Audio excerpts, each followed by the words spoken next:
I'm Rebecca Zabinski, Director of Artistic Planning for the Houston Symphony. So one of the signatures of Juraj's tenure as our music director, and one of the ways that his creative mind approaches programming, is to think of the weeks that he's with us, which are generally 2 weeks at a time, and to have some kind of theme, some sort of overarching theme that weaves through the week's programs to unite them together. And for these 2 weeks, it was dances. So thinking about music inspired by dances in all different sorts of ways, and that's how these programs came to be. We were approached by Julia Wolfe's publisher with an opportunity to join a co-commission with the Berlin Philharmonic with some of her music, and of course, we jumped at the chance. Julia is, I think, one of the most fascinating figures in classical music. She is a real trailblazer in terms of composers and classical musicians.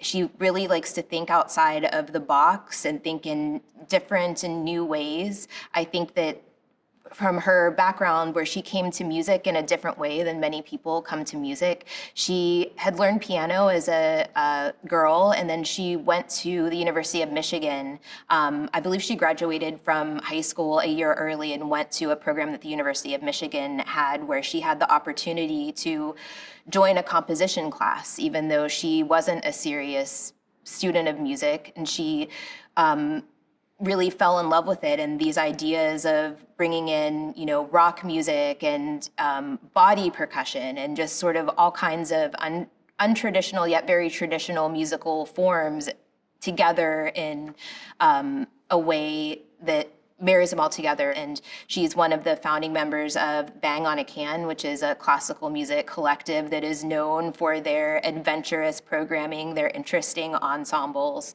And that's sort of been a motive throughout Julia's career. I think that a lot of people think of music as just something that's nice to listen to, and Julia takes that much, much further. She thinks of music as a way to tell stories in a way that words cannot, and she uses it in ways that are, not only telling stories, but sometimes a form of protest, sometimes taking a stand on a particular issue. And I think that that's something that is a signature of hers and that makes her music unique. This co-commission of Pretty, which was written for the Berlin Philharmonic and for the Houston Symphony, also tells a story. And she's exploring, what does pretty mean? It can mean many different things in many different contexts, and it can mean a different thing depending on who you're talking to. And she explores that through about a 25-minute orchestral work. And we're really looking forward to starting this relationship with Julia, which we hope will continue, and to introducing this piece to the Houston audience. Ravel's Valse is a special piece, for sure. It's one of the last pieces that Ravel ever wrote, and it was written after World War I. And some people say that it represents the chaos and the destruction and the disintegration of European society after World War I, although Ravel himself denied that. But I can see why people would think that, because there's so many parallels.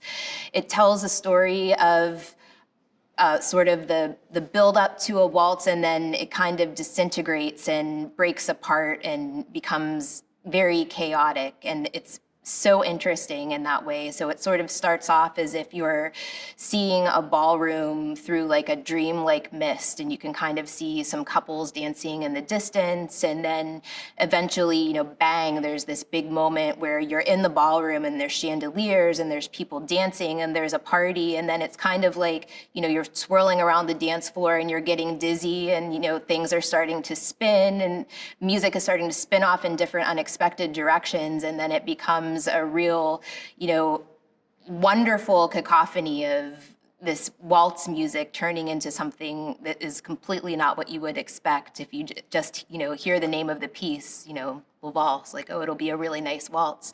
And that's sort of how Ravel started off composing it. It was supposed to be a tribute to the music of Johann Strauss and all of his famous waltzes, but in true Ravel style, it became something much more interesting.